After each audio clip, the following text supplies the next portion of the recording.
Good morning, everybody. Good afternoon, evening if you're in another part of the world. Um, this is going to be the second episode of Cat Talk. And I thought for a good topic, I would cover photographing and filming feral cats. I'm going to talk about a few different aspects of what I do and what I don't do. So we'll get started right now. The first topic that I wanted to talk about in this subject is the equipment that I use, or the equipment that if you were interested in going out and filming feral cats that you would probably need.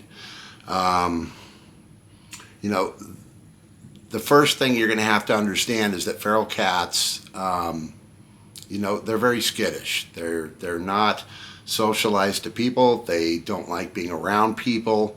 You will see feral cats come down when a colony feeder or a caretaker comes down to provide food and water for them.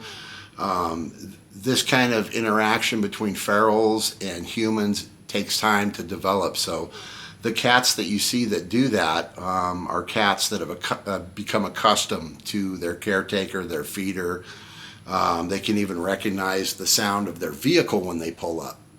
So that takes time, though. Usually, if you sit back and you observe a feral cat colony, you'll see pedestrians will walk by, and if the cats are kind of hanging out and laying out in the sun or whatnot,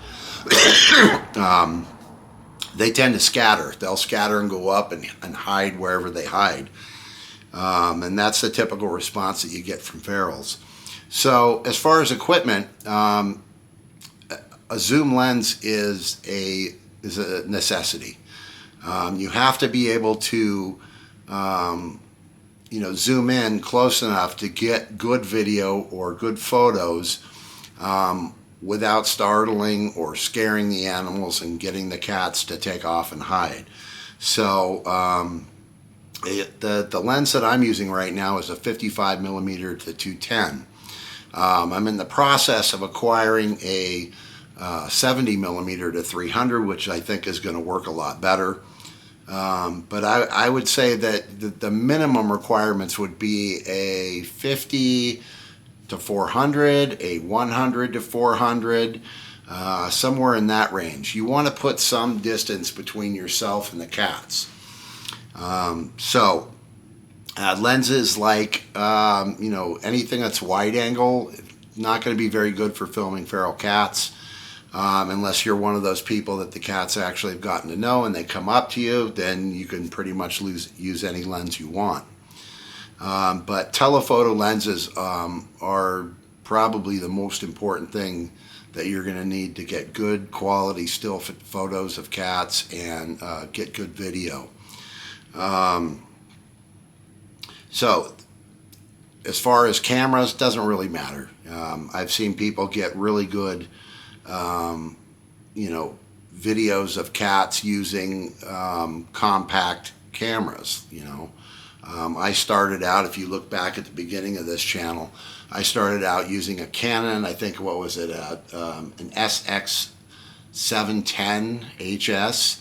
It had a 30 times zoom, so it had a really long zoom. But the problem with that camera was that it didn't film in 4K, and it didn't function as well all the way zoomed out. Like the video imagery was kind of grainy. But you can do it. You can do it with a compact camera if that has a 10, 15, 30 times zoom on it. You can do it. If you want better quality video footage and still photography, you probably want a camera that's Canon, Nikon, Fujifilm, Sony, something with interchangeable lenses. You can use a DSLR. I use a mirrorless camera. I think mirrorless cameras are probably the best way to go. You want to be able to change lenses. So, if you're using your camera for something at home and you want to go out and film cats, you can change the lens out, throw on a zoom lens, and it makes things a lot easier. But like I said, you can do it with a compact camera. The results aren't going to be as good. Okay. Another thing that comes in really handy with filming feral cats or just cats around the neighborhood, even the local community cats, is a monopod. You know, a lot of people probably know what a tripod is, but a monopod, one leg. It's a stick. It's what I'm filming this on actually right now. I don't even use my tripod to do these videos. I do have a tripod foot. I happen to use the iFootage Cobra 3, and I've got their tripod adapter for the bottom. It's got 3 legs that come out. You can adjust the legs, and it allows you to set the monopod down and shoot video without worrying about it. So either a tripod or a monopod. You can use either. Generally, a monopod is easier to carry with you. It's lighter, more lightweight, easier if you're going to be walking distances. And usually photographing or videoing feral cats, you're walking a lot. So monopod, another good piece of equipment to have. If you're shooting during the day, a lot of cats aren't out during the day, but some feral colonies, the cats do hang out during the day. Either they sleep in the morning and they come out and lay in the sun, get warmed up. Would be an ND filter, and you can buy like variable ND filters for the end of your camera. You got to find out what the filter size is on your particular lens. I would use a variable because you can do the different stops from basically nothing to like completely black. So it helps you keep your settings the same. But it cuts down on a lot of the glare and the overblown backgrounds, bright light. That's another good thing to have. If you go out and film at night, I think the biggest thing is having a good light, because even with a lens that has an aperture of f2.8 or lower, or even f 1.4. The video quality isn't that good when it's dark at night. Even if you've got street lamps out there, it's not that good. So you're going to want a good light. At first I was using a light like this, and this is made by Small Rig. It's got 120 LED lights. I usually use that now for shooting videos, but it's so bright today that I didn't need it. But then I actually switched, and I now use an LED tactical flashlight that's on a mount on the grip of my camera. So wherever I turn that, wherever I look, that light follows it. And that seems to work out really well. So, flashlight, very important. Some kind of light source that will allow you to film in very low light conditions. Okay, on to, I think, one of the really important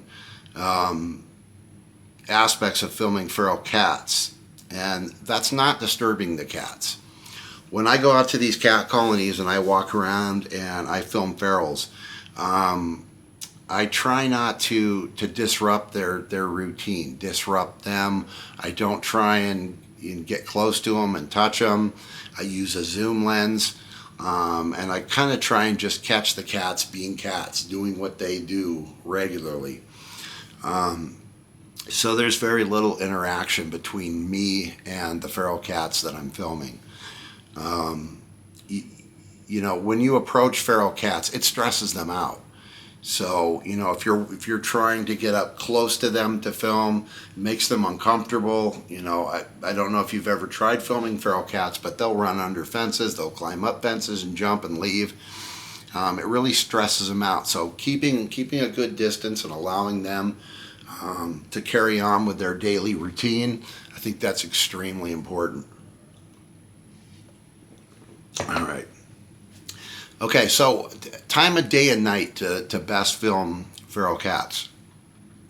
As people probably know, cats tend to be more nocturnal than anything, and anybody that's ever owned a cat can attest that they're up all night long. 2 o'clock in the morning is the perfect time to run around all crazy and make all kinds of noise.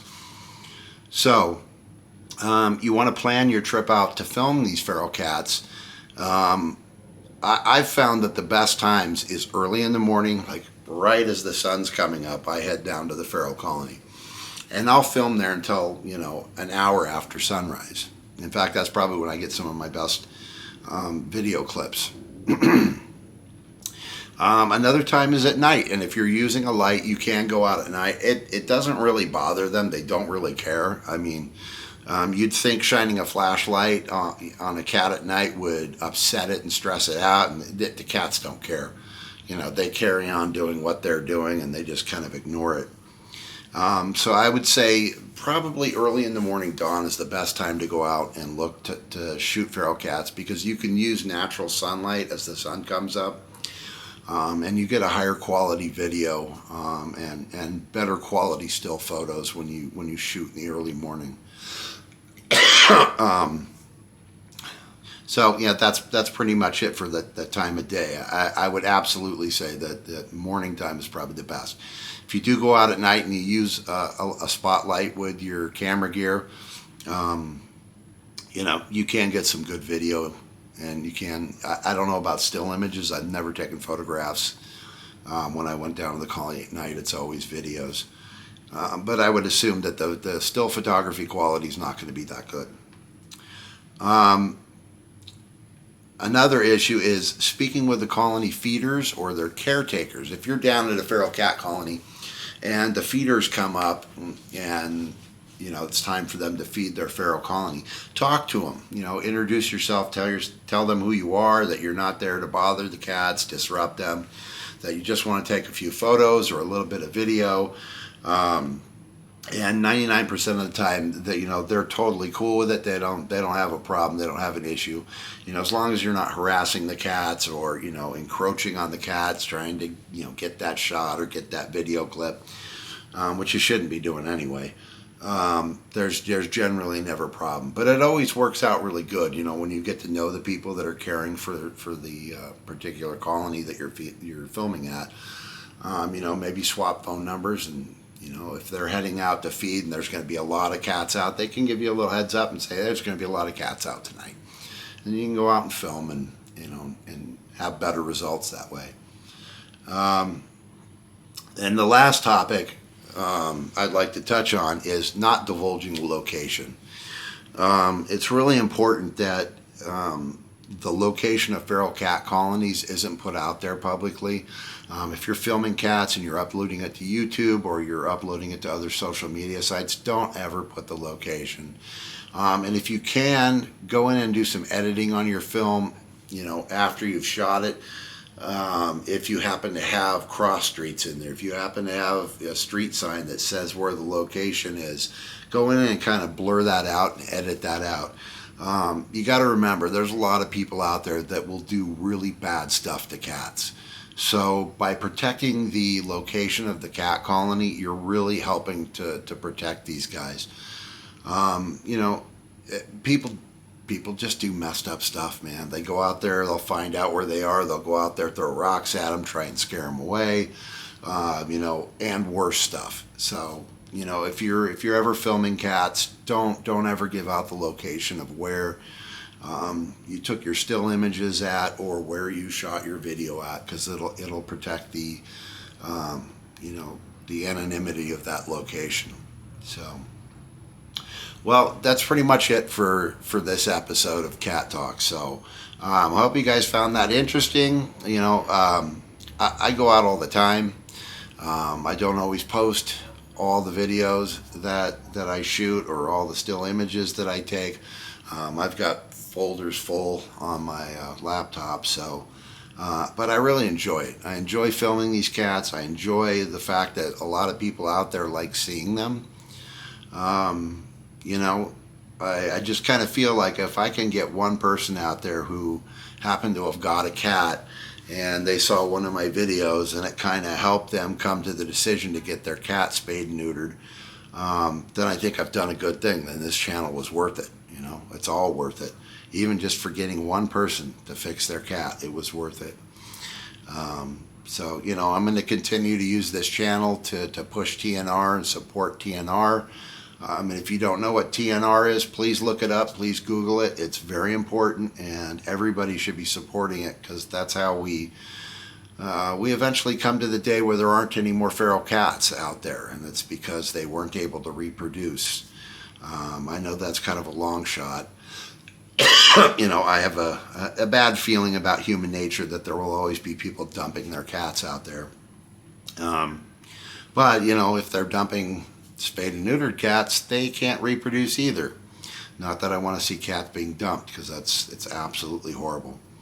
I hope you guys enjoyed this video. I hope you guys, continue to enjoy the videos I post. And I will keep shooting them, and I will keep posting them. Thank you guys so much for watching. Over 700 subscribers now. Thank you guys. If you haven't subscribed, please subscribe. I really appreciate it, and I appreciate each and every one of you guys. Thank you guys so much. Till the next video, do something kind for cats.